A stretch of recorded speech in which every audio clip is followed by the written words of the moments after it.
everyone, happy Friday. If you are like me, you've been on Zoom all week long and your voice might be feeling a little bit tired and fatigued over projecting over background noise, or even psychologically feeling like you need to project your voice harder than you probably need to or should.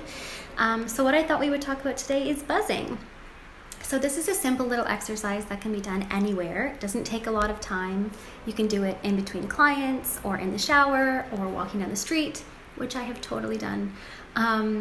Anyway, all you have to do is blow air out of your mouth to make your lips move. So I take my fingers, put them at the side of my mouth to reduce tension, and blow. Eventually what I want to do, and the goal is to turn on your voice.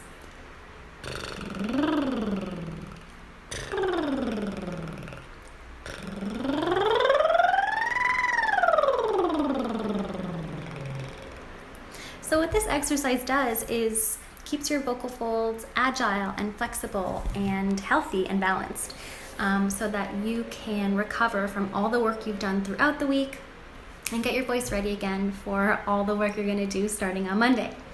So have fun with this exercise. I would try it, be silly with it, and enjoy buzzing.